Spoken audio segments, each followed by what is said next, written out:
Now, you can get into this habit of doing things that other people want you to do.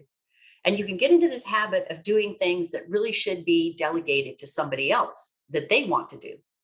And instead of really addressing the key priority things that you have to get done in your business to keep the goal moving forward and to keep the business moving forward. This is all there is to the lesson. And honestly, when I follow this, and I do follow it very religiously, it is amazing because it's taught me how to say no to people who want to add stuff onto my list. And it's also taught me how to block time. So I've learned how to block time. I block time for this. I block time for this. I block time for this. And some days I don't even get through number one. What do I do the next day? I continue on number one. I don't make a new list. I continue on number one until I get through number one. And then I move to number two. And then I move to number three. Now, you may have stuff come up during the day. Like I usually will check my email at about every 2 hours. I'll check my email for 10 minutes and just go through quickly the emails. And then I'm out. I don't ever go back and check my email after that. I don't go in and check. I don't get delayed.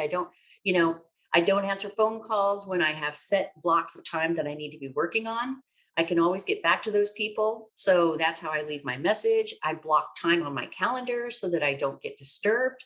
It is really important. You are the manufacturer of your multi-million dollar company. And in order to be that manufacturer, you've got to stay absolutely focused and honed on what you're doing as your priority to build out your business. Now, one of the things that I'll talk to you too about is there's a list in Lead the Field that Bob added in that were great tips to add in. But before I tell you a little bit about that, let me go quickly to I'm going to share my screen and just show you what my sheet looks like. This is my sheet for today. So what I do with my sheet is I block out the time that I'm on Zoom or phone calls. Those appointments are already blocked out, like 7 to 7:45 is my Tommy reading time. 8 to 8:15 was a call that I needed to make for a proposal. 9 to 9:45 was my alchemy class. 10:45. So you see how I blocked it out through the day.